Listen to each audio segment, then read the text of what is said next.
Hey everyone, and welcome to an episode of Trident Talks. I'm Josh Keeley, the director here at Trident, and today I'm joined by Jake, who is the executive consultant at Booz Allen. Jake, thank you for joining. Welcome. Hi, thanks, Josh. Appreciate it. So, Jake, the reason why I asked you on and been super excited to speak to you is I know your background in the military, and we've got some mutual connections and stuff, and of course your career in the US. I'd love to kind of talk about the transition into consulting from your time in the military, but also more importantly, there's a lot of people in my CTI network, especially in the UK, who'd be really interested to see how did you build the global fusion cell for Citibank, challenges, successes, and just the kind of like topology, the kind of makeup of it all from a people point of view, process, tools. So yeah, I'll hand over to you to kind of just a quick brief intro, and then we'll get into the nitty gritty. Yeah, great, Josh. Thanks, and happy to be here. So, moving into consulting and specifically moving into Booz Allen Hamilton back in 2009 was a relatively easy landing coming out of the military. And I think for a lot of military folks that want to get into cybersecurity or they want to take their intelligence experience and move into the corporate sector, a great pathway into that actually is through consultancies, and especially consultancies like Booz Allen that have a lot of ties into the local and regional governments. It helps to land in a place that understands your skill set, that understands the language that you're speaking, that gives you a couple of years to learn to stop talking like a knuckle dragger. And I think, I look back at things that I said in a professional environment, just phrases and things that that probably nobody in a corporate world would understand, but they did at Booz Allen my first couple of years. I had a story actually at the City Fusion Center about a year ago, where a former military colleague of mine used the common military phrase. I think it was suspense, which means due date in the U.S. military. He goes, so the suspense on this is October 27th. And everybody looked at him and he goes, the suspense? And they kind of look at him and he goes, you have no idea what I mean by that, do you? And everybody just shook their head. He's like, I've been here for 4 years, guys. I've been saying this for 4 years. Nobody's ever corrected me. So a consultancy with a lot of government work or military work is a great transition point. And that's what happened to me, right? I was with Booz Allen. I did military and intelligence community consulting for about 5 years, and then transitioned into doing cyber threat intelligence for the corporate world, and then transitioned to Citi. And ultimately ended up running the Global Fusion Center there.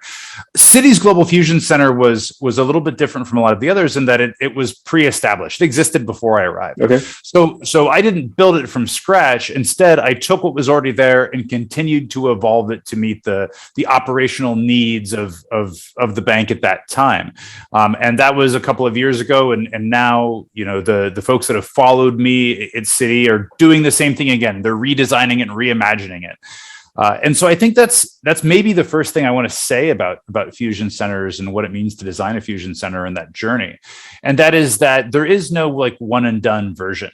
Every fusion center and every organization that I've been to is different. And I've either advised on, helped build, or run fusion centers in, I don't know, a dozen or more, 24 companies, where at least I've had at least some level of insight, all the way to I'm actually doing the design and starting the fusion center from scratch. So everything in that range. No two of them have been the same. And when I've seen one fusion center try to copy another fusion center, it usually goes a little bit awry. A fusion center is a very personal object. Within a corporation. And the next thing is that these things change dramatically. There's a journey that I see in fusion centers, and it kind of runs in like 2-year segments. There's the pre-fusion center 2 years, where the company's thinking about it, they're talking about it a lot, they're trying to gain the political will internally, they're scrounging around the funding, they're socializing the idea. That's like your first, it's T minus 2 years, right? And then Fusion Center launches, and here it is, and there's a design and a theory about what it's going to look like, and all these huge promises, and a whole bunch of mid-level managers show up, and they're not really sold, right? They feel like it's a power grab. They feel like this is going to be hard for them. They have to change the way they do business. They feel like they have new bosses. And so the next year or 2 years is this really awkward phase where you've got a couple people that want to keep it the legacy way. You have other people that are really excited about the new model. Everything that was supposed to work out of the box doesn't. And so over the next 2 years, you go from being like a new mixed family to actually being a family. And by the end of that year, 2 years, suddenly everybody's friends and they trade information freely. And if you ask for it, I give it to you. And Fusion is really starting to work at this point. What happens after that is a Fusion Center has to get more mature. They have to go from collaborating ad hoc or as a collaborating through culture, and they need to start collaborating through process, meaning common systems, common platforms, common data lakes, workflows that move through teams regardless of management chain and have accountability paths like that. Once the Fusion Center is doing that, you're looking at really a top-class, world-class Fusion Center, and it's an elusive target. Even you might get there and like be there today, and then you onboard a new EDR, and there's new processes, or you migrate to the cloud, and suddenly there's new processes involved. There's a whole new the cloud team is now a member of the Fusion Center, and before they didn't even know who you were. So, how does that connect to, I think, a lot of maybe your viewers? And how does that connect to this idea of being an intelligence professional, and where does an intelligence professional fit into that? So intelligence, first and foremost, is the backbone of any Fusion program, right? It's this old military adage that intelligence drives operations. And so much of Fusion is actually just figuring out how to get the right intelligence requirements, publish those requirements to the right audience, and then enforce some kind of level of accountability. And this comes down to the idea of actionable intelligence. And what is actionable intelligence, right? It's a phrase that consultants and people who sell things love to say. They love to say, we sell actionable intelligence. And they're like, okay, what does that mean? So I'll give you my version, right? Actionable intelligence isn't just analyzed information, intelligence that you can do something with. Actionable intelligence is analyzed information that you have to do something with, or you get fired.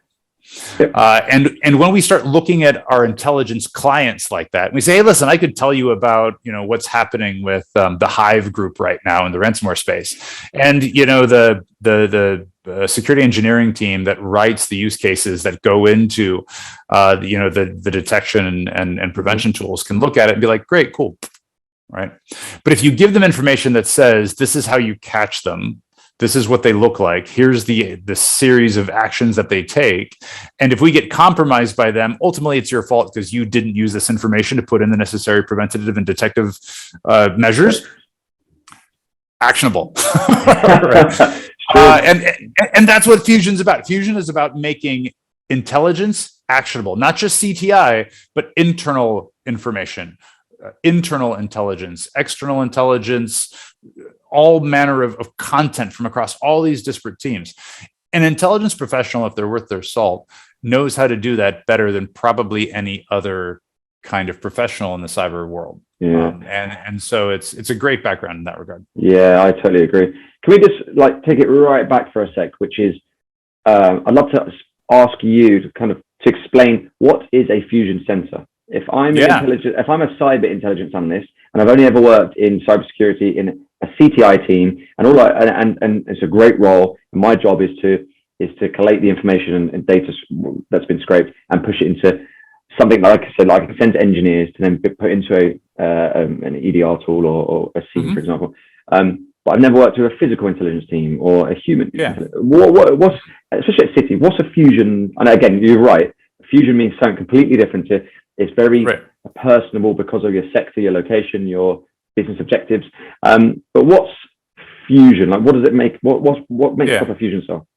Yeah, great question. So I think that we're going to look at Fusion in kind of two initial ways, right? You get your initial cybersecurity Fusion, and basic cybersecurity Fusion is a little bit like some people might call SOC 2.0, or I've even heard some companies talk about SOC 4.0. This would be a little bit like SOC 4.0 plus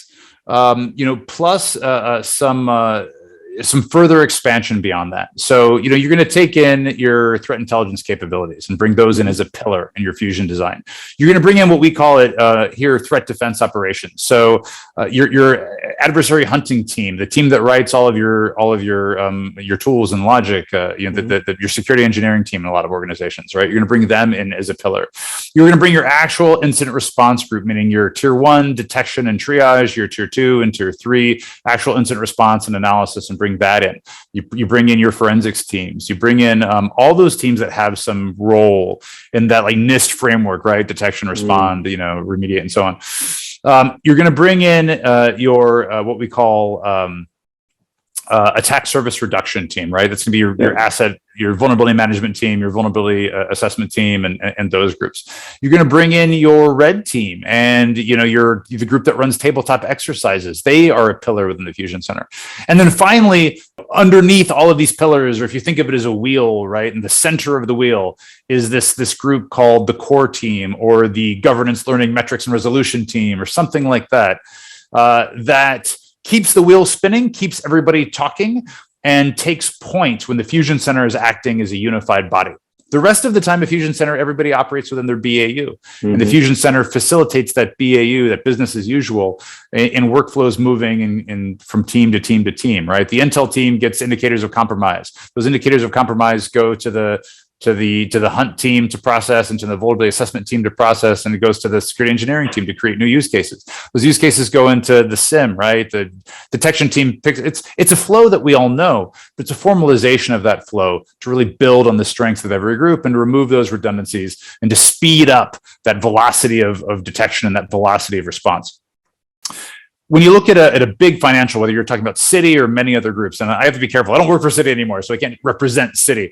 But I can talk about what I've seen both there and at many other big financial institutions, including many of which I'm helping build Fusion Centers right now. Yep. And we start looking at something that some groups call converged fusion. So now we're taking the cybersecurity fusion, we're bringing in fraud, we're bringing in the second line of defense risk, right? Maybe we're bringing in the legal team as a formal member. We're bringing in your continuity of business team as a formal member. We're bringing in the group that does anti-money laundering. Maybe you're bringing in physical security.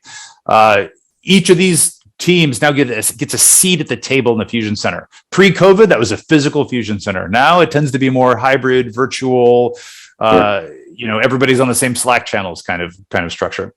And each of those groups has inputs and outputs that become formalized to get built into first process and then get built into tools. And so it really is about creating this big team of teams and overcoming some of the limitations of the natural silos that just happen when you have large, complex, mature organizations by creating this horizontal cut that cuts across all those pillars and silos and keeps them all talking to each other and keeps those workflows moving. And the outcomes of this tend to be a dramatically faster detection, dramatically faster response, a significant reduction. We see a journey like this, right? We see a journey where it starts with, thanks to all the new intelligence coming in and the new use cases, detected events and incidents goes to the roof for a little while. Like maybe if you had 10,000 a year before, now you've got 40,000. Oh my God, right?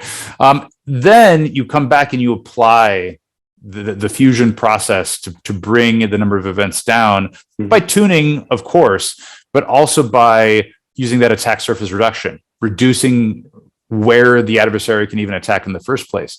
And so you gain greater visibility, but actually a reduced number of incidents overall. So you gain much more confidence that you're catching the right things, you're catching them on time, you're remediating them on time.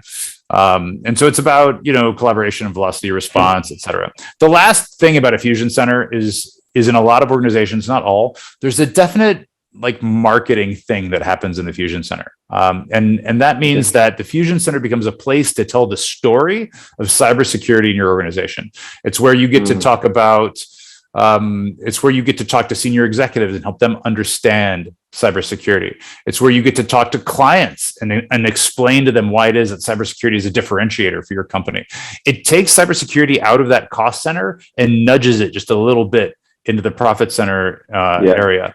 Some places put that too far forward, and that's something I'd always caution against. Don't sell something you don't do, right? But it's a huge benefit, and I think it really helps with education around cybersecurity in an environment as well. And this is another great place for people with an intelligence background to get involved. Ultimately, intelligence is about taking bits and pieces of disparate information, coming to some kind of bigger picture based on confidence and judgment or guessing, and then telling a story. Right. And that's an area where intelligence professionals can excel. And it's why I think many intelligence professionals like myself find themselves in much larger roles in Fusion Centers, as opposed to maybe like engineers. Yeah, totally get that. Without oversimplifying a fusion center, in the UK, a lot of people would see that as a cyber defense team, a bolt on with the red team, the attack simulators and testers, bring in some business risk professionals who understand how to talk to stakeholders and can make sure everyone's talking it slick and it's all oiled correctly, and why you're not talking to him or her, etc. But it's making sure that cyber defense team is now cohesive, talking to each other, and they all play a part with obviously one objective. But it's for me, it's crazy. And you can also add physical intelligence into that, and physical threats, social engineering, etc. It's crazy to think that that's not more a common term or a common objective for enterprise organizations, to build a fusion cell that brings all of that in together, as opposed to red team over there, you've got your SOC there with some engineers and IR attached, we've got intel team over there, etc., etc., and then infosec is in a different room entirely. So it's like, hang on a minute, because instead of everyone trying to fight for a bit of budget every year, it's actually, well, you're all in one budget because your objectives are all the same. Now, moving on to, just lastly, I appreciate the time. Booz Allen, your role now is to be on the other side of the fence, say, hey, I've done this before in a global bank. I can help you now, regardless of sector, for example. And is that what you're doing now? And is that what you're really busy with? Yeah, it's a huge part of what I'm doing right now. You know, it's not the only thing I'm doing, but I'd say I'm spending a good solid, half of my time or more, and most of the clients that I'm working with, it is to sit down. And in some cases, it's there's one client I'm helping determine if they even need a fusion center. They said, hey, take a look at our security program, how we operate. Tell us what we would get. Why would we be better off if we had a fusion center? There's other organizations that say, hey, I've had a fusion center for 2 years and I think we're getting it wrong. It's not delivering. What are we missing? Right.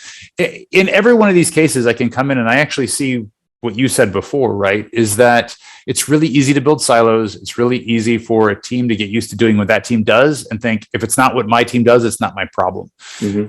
Fusion centers go back to, and I think this will resonate with a lot of your, people that come out of the intelligence community and the military communities. But when I was a soldier in Iraq, there was a big banner up on the wall, and it said, "Who else needs to know?" And it was just a reminder that we all encounter information every day that somebody else needs to know. We all assume that those people know. They don't, right? The red team doesn't know what's going on in the threat intelligence space unless you tell them. So they can't actually emulate the adversary unless they know what the adversary does. The intelligence team's job is to know what that is. Intelligence team and the red team should be like this all the time, right? That kind of thing, everybody knows is supposed to be there, but people don't know how to do it. They kind of know what they want it to look like. They don't know how to get there. And that's, I think, one of the areas where my team and I are able to help people.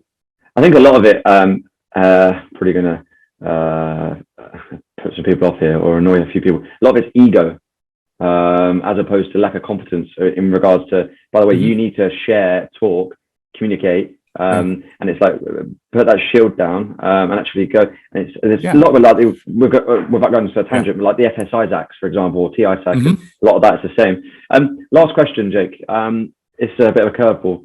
If you were not in cybersecurity, what would you be doing? Oh yeah, man, I got way too many interests, Josh. I like a lot of stuff.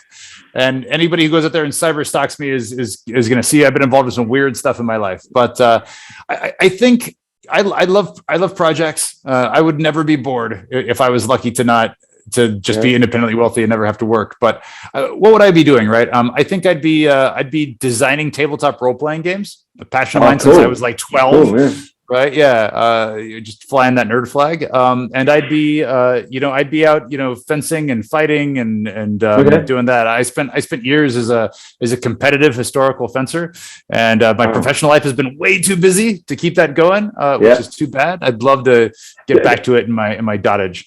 Is that a common sport in Netherlands? I mean, it's not a common sport anywhere.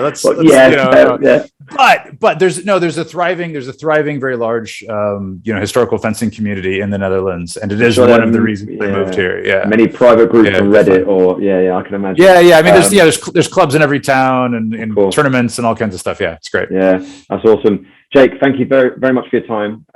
Merry Christmas. Have a great New Year. Hopefully we'll have you on in the new year as well. We'll talk more about Booz Allen and the kind of projects you have going on and how you're helping customers. That'd be awesome. Great. Love to you, Josh. Thanks so much. Thanks for the time. And thanks everybody for watching. Okay.